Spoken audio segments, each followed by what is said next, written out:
একটি সেতুর অভাবে সীমাহীন ভোগান্তি চট্টগ্রামের চন্দ্রঘোনা উপজেলা ও আশেপাশের কয়েক লাখ মানুষের। নদী পারাপারে ফেরি এখনে একমাত্র ভরসা।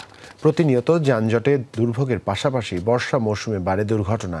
বিগত সময়ে কেবল নতুন সেতুর আশ্বাস দিলেও এর বাস্তবায়ন হয়নি। শ্রীলঙ্কা আবারও রপ্তানিতে শীর্ষে।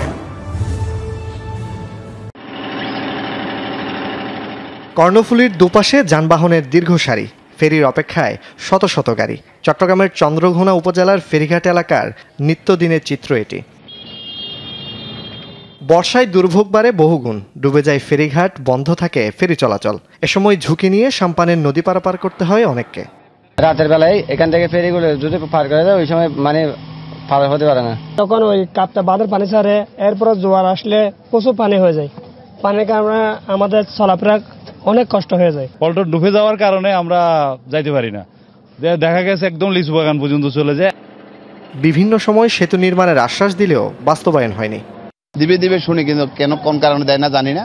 এখন তত্ত্বাবধায়ক সরকার একটা উপদেশ সরকাররা আছে, যদি দেয় এলাকার লোক উপকৃত হবে। আমরা পারাপার করতে অনেক কষ্ট হয়, ব্রিজটা হলে কিন্তু আমাদের অনেক অনেক অনেক উপকার হয়। আর হাসান মাহমুদও চেষ্টা করে নাই, উবায়দুল কাদের দুইবার আসে এখানে বসে বসে চা খাইয়ে গেছে, কিন্তু কোনো কাজ করে নাই। ভোগান্তির কথা চিন্তা করে সেতু নির্মাণে দ্রুত প্রকল্প গ্রহণের কথা জানিয়েছে সড়ক ও জনপথ বিভাগ। ডিটেইলস ড্রয়িং করা হচ্ছে এবং এই ড্রয়িংটা সমাপ্ত হলে, ডিজাইন হয়ে গেলে সেটা আমাদের কেন্দ্রীয়ভাবে সড়ক ও জনপথ বিভাগের পক্ষ থেকে একটা প্রকল্প তৈরি করা হবে। সেতুটি নির্মাণ হলে এর সুফল পাবে চন্দ্রঘোনা, বাঙ্গালহালিয়া, রাজস্থলী ও বান্দরবন এলাকার কয়েক লাখ মানুষ। জোবায়েত ইবনে শাহাদাত, যমুনা নিউজ।